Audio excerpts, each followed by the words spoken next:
जय श्री कृष्णा दोस्तों, राधे राधे। और आज देवशयनी एकादशी है। देवशयनी एकादशी के कथा हम सुनते हैं और कथा सुनने मात्र से ही सारी मनोकामना पूर्ण होती हैं और सारे पाप नष्ट हो जाते हैं।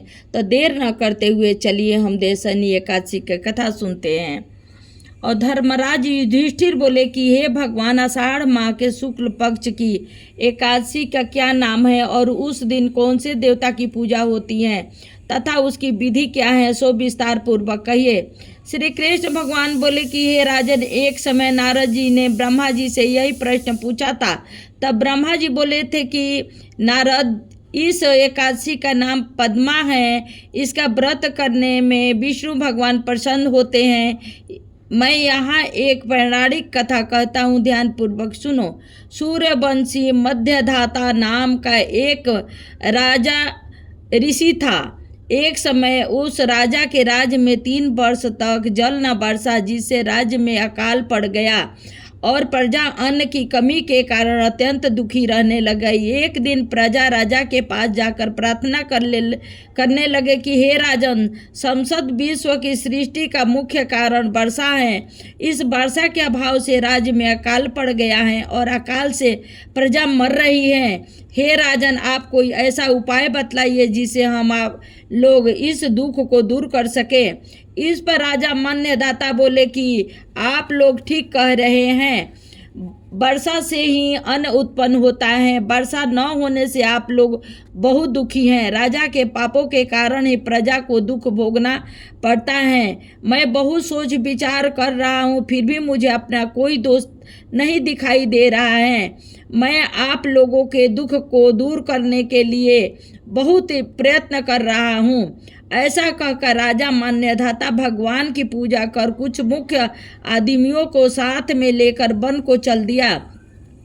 वहाँ वो ऋषियों के आश्रम में घूमते घूमते अंत ब्रह्मा जी के पुत्र अंगिरा ऋषि के पास पहुँचा। वहाँ मुनि अभी नित्य क्रम से निर्भीत हुए थे।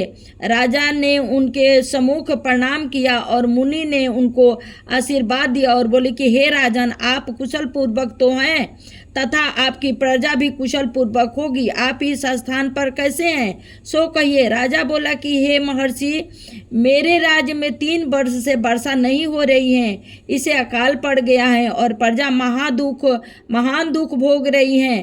प्रजा के कष्ट को दूर करने के लिए कोई उपाय बतलाइए। इस पर वह ऋषि बोले, राजन, यह सतयुग सब योगों में श्रेष्ठ है। इसमें धर्म के चारों चरण सम्मिलित हैं। अर्थात इस युग में धर्म की सबसे अधिक उन्नति है। इस युग में ब्राह्मणों का तपस्या करना तथा वेद पढ़ना ही मुख्य अधिकार है। परंतु आपके राज में एक शूद्र इस युग में भी तपस्या कर रहा है। इस दोष के कारण आपके राज में वर्षा नहीं हो रही है। यदि आप प्रजा भला चाहते हैं तो शूद्र को मार दीजिए। इस पर राजा बोला कि हे मुनीश्वर, मैं उस निरपराध तपस्या करने वाले शूद्र को नहीं मार सकता। आप इस दोष से छूटने का कोई अन्य उपाय बतलाइए। तब ऋषि बोले कि हे राजन, यदि तुम ऐसा ही चाहते हो तो आषाढ़ माह के शुक्ल पक्ष की पद्मा नाम की एकादशी का विधि पूर्वक व्रत करो। इस व्रत के प्रभाव से तुम्हारे राज्य में वर्षा होगी और प्रजा सुख पावेगी, क्योंकि इस एकादशी का व्रत सब सिद्धियों को देने वाला है और उपद्रव को शांत करने वाला है। इस एकादशी का व्रत तुम प्रजा के साथ सेवक मंत्री सहित करो। मुनि के वचनों को सुनकर राजा अपने नगर को वापिस आया और विधि पूर्वक पद्मा एकादशी का व्रत किया। उस व्रत के प्रभाव से राज्य में वर्षा हुई और मनुष्यों को सुख पहुंचा। इसलिए यह व्रत सबको करना चाहिए। यह व्रत इस लोक में भोग और परलोक में मुक्ति देने वाला है। इसकी कथा को पढ़ने और सुनने मात्र से मनुष्य के समस्त पाप नष्ट हो जाते हैं। इस एकादशी को देवशयनी एकादशी कहते हैं और इस व्रत को करने से विष्णु भगवान प्रसन्न होते हैं। अतः मोक्ष की प्राप्ति के लिए भी मनुष्य को यह व्रत करना चाहिए। चतुर्मास व्रत भी इस एकादशी के व्रत में शुरू किया जाता है। कुंती पुत्र युधिष्ठिर बोले कि हे भगवान, विष्णु भगवान का शयन व्रत किस प्रकार किया जाता है, सब कृपा पूर्वक कहिए। कृष्ण भगवान बोले कि हे राजन, अब मैं आपको विष्णु जी का शयन का व्रत कहता हूँ और साथ ही साथ चतुर्मास व्रत को भी कहता हूँ। अब आप ध्यान पूर्वक सुनिए। जब सूर्य नारायण कर्क राशि में स्थित हो तब विष्णु भगवान को शयन कराना चाहिए और सूर्य नारायण के तुला राशि में आने पर भगवान को उठाना चाहिए।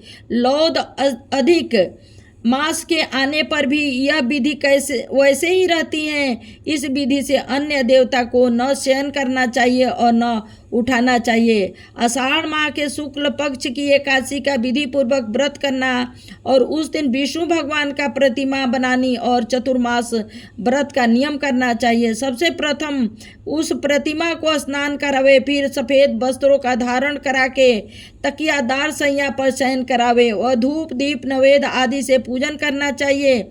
भगवान का विष्णु सहस्त्र ज्ञाता ब्राह्मणों को द्वारा चराना चाहिए। तत्पश्चात भगवान विष्णु के स्तुति करनी चाहिए। हे भगवान, मैंने आपको शयन कराया है, आपके शयन से संपूर्ण विश्व सो जाता है। मेरी आपसे हाथ जोड़कर विनय है कि आप जब 4 मास तक शयन करें तो मेरे चतुर्मास व्रत का निर्विघ्न पूरा करावे। इस तरह विष्णु भगवान की स्तुति करके शुद्ध भाव से मनुष्य को दातुन आदि के नियमों का ग्रहण करना चाहिए। विष्णु भगवान के व्रत को शुरू करने के 5 काल वर्ण किए गए हैं। देवशनी एकादशी से लेकर देवउठनी एकादशी तक चतुर्मास व्रत को शुरू करना चाहिए। द्वादशी, पूर्णमासी, अष्टमी या संक्रांति को व्रत प्रारंभ करना चाहिए और कार्तिक माह के शुक्ल पक्ष की द्वादशी को समाप्त कर देना चाहिए। इस व्रत से समस्त पाप नष्ट हो जाते हैं।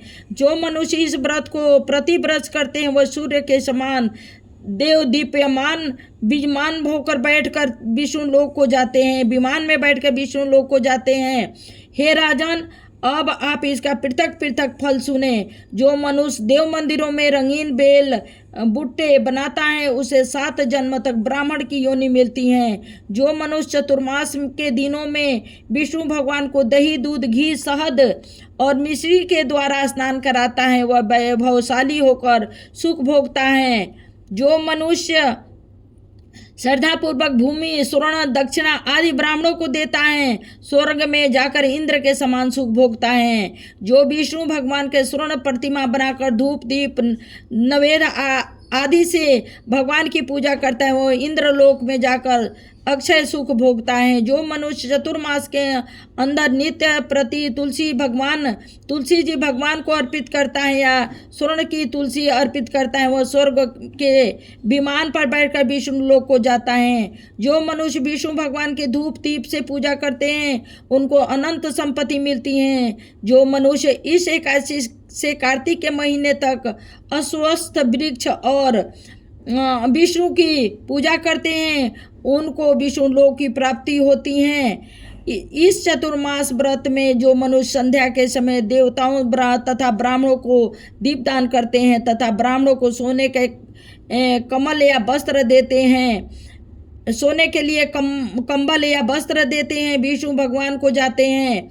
और जो मनुष्य भक्तिपूर्वक भगवान का चरणामृत लेते हैं वह इस पाप के और इस संसार के आवागमन के चक्र से छूट जाते हैं। जो विष्णु मंदिर में नित्य प्रति 108 बार गायत्री मंत्र का जाप करते हैं वो पापों से लिप्त नहीं होते।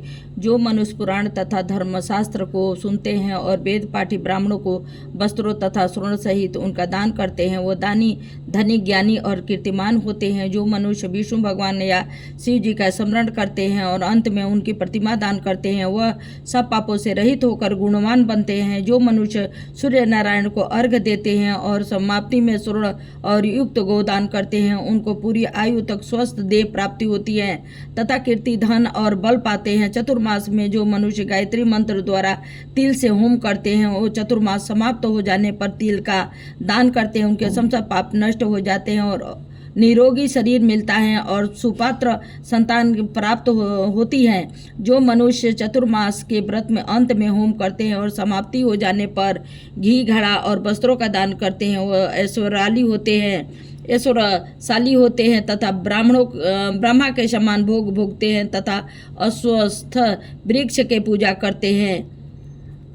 तथा अंत में स्वर्ण सहित वस्त्रों का दान करते हैं, उनके समस्त पाप नष्ट हो जाते हैं। जो मनुष्य तुलसी जी को धारण करते हैं तथा अंत में विष्णु भगवान को निमित्त ब्राह्मणों को दान करते हैं, विष्णु लोक को जाते हैं। जो मनुष्य चतुर्मास में व्रत भगवान के शयन के उपरांत उनके मस्तक पर प्रतिदिन दूध चढ़ाते हैं और अंत में स्वर्ण की दुर्वा दान करते हैं तथा दान देते समय इस प्रकार स्तुति करते हैं कि हे दुर्बे, जिस भांति इस पृथ्वी पर शाखाओं और छोटी शाखाओं सहित फैली हुई हो, उसी प्रकार मुझे भी अजय अमर संतान दो। ऐसा करने वाले मनुष्यों के सब पाप छूट जाते हैं और अंत में स्वर्ग को जाते हैं। जो शिव जी का विष्णु भगवान के देवशाले में गायन करते हैं, उन्हें रात्रि का जागरण का फल मिलता है। जो मनुष्य चतुर्मास व्रत करते हैं, उनको उन्मति ध्वनि वाला घंटा दान करना चाहिए। घंटा दान करने के उपरांत उनको भगवान की इस प्रकार स्तुति करनी चाहिए, हे भगवान, हे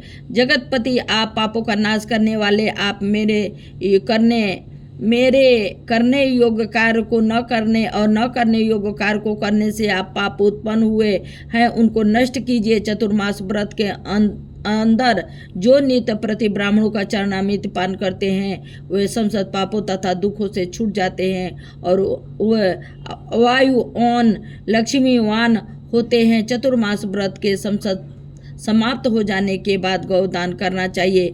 यदि गौदान न कर सके तो वस्त्र दान अवश्य करना चाहिए। जो ब्राह्मण को नित्य प्रति नमस्कार करते हैं, उनका जीवन सफल हो जाता है और समस्त पापों से छूट जाते हैं। चतुर्मास व्रत में समाप्ति में जो ब्राह्मणों को भोजन कराता है, उनकी आयु तथा धन वृद्धि होती है। जो मनुष्य अलंकार दक्षिणा को दान करते हैं, वो चक्रवर्ती आयुष्मान पुत्र राजा होते हैं और स्वर्ग लोक में प्रलय के अंत तक इंद्र के समान राज करते हैं। जो मनुष्य सूर्य भगवान तथा गणेश जी का नित्य नमस्कार करते हैं, उनकी आयु तथा लक्ष्मी बढ़ती है और यदि गणेश जी प्रसन्न हो जाए तो मन वांछित फल की प्राप्ति होती है। गणेश जी की और सूर्य की प्रतिमा ब्राह्मणों को देने से सब काम में सिद्धि होती है। जो मनुष्य दोनों ऋतुओं में महादेव जी की प्रसन्नता के लिए रूपा दान करते हैं, जो मनुष्य प्रतिदिन तिल और वस्त्रों के साथ तांबे के पात्र से दान करते हैं, उनके यहाँ स्वस्थ, सुंदर और शिव भक्त पुत्र प्राप्त होते हैं। चतुर्मास व्रत के समाप्ति पर चांदी पात्र, तांबा पात्र, गुड़ और तिल के साथ दान करना चाहिए। जो मनुष्य विष्णु भगवान के शयन करने के उपरांत यथाशक्ति वस्त्र और तिल के साथ स्वर्ण दान करते हैं, उनके समस्त पाप नष्ट हो जाते हैं। इस लोक में सुख भोग कर परलोक में मोक्ष दोनों प्राप्त होते हैं। जो मनुष्य ब्राह्मणों को धूप पुष्प से पूजा करते हैं, अन्न वस्त्र दान देते हैं तथा चतुर्मास व्रत के समाप्त होने पर सैया दान करते हैं, उनको अक्षय सुख मिलता है और कुबेर के समान धनवान होते हैं। वर्षा ऋतु में जो गोपी चंदन देते हैं, उन पर भगवान प्रसन्न होते हैं और वह इस संसार से आवागमन के चक्र में छूट जाते हैं। जो विष्णु मंदिर में नित्य प्रतिदिन 108 बार गायत्री मंत्र का जाप करते हैं और वह पापों में लिप्त नहीं होते हैं। जो मनुष्य पुराणों तथा धर्म शास्त्र को सुनते हैं और वेद पाठी ब्राह्मणों को वस्त्रों तथा स्वर्ण सहित जो भी है दान में बहुत कुछ बताया गया है, जो ब्राह्मणों को हम दान दे सकते हैं और क्या क्या दान का क्या फल है। तो ये बहुत ही लंबी कहानी है, तो इसलिए यही मैं कहानी को समाप्त करी हूँ, देवसैनी कहानी, क्योंकि ये 2-3 कहानियों का बराबर एक कहानी है। तो यहीं से मैं विराम दे रही हूँ कहानी को। जय श्री कृष्णा, राधे राधे। और देवसैनी एकादशी का यही कथा है कि जो कुछ भी है किसी ना किसी उसमें फल देता है। जो भी कुछ हम दान करते हैं ब्राह्मणों को, तो किस दान से क्या फल मिलता है, ये सब दिया हुआ है। तो ये मैं दूसरे वीडियो में आप लोगों को ज़रूर मैं देवसैनी का दूसरा भाग आप लोगों को सुनाऊंगी। जय श्री कृष्णा, राधे राधे। और जय श्री कृष्णा, राधे राधे। ओम नमो भगवते वासुदेवाय, ओम नमो भगवते वासुदेवाय, ओम नमो भगवते वासुदेवाय। जितना हो सके आज एकादशी के दिन भगवान का जाप करें और राधे राधे। जय श्री कृष्णा।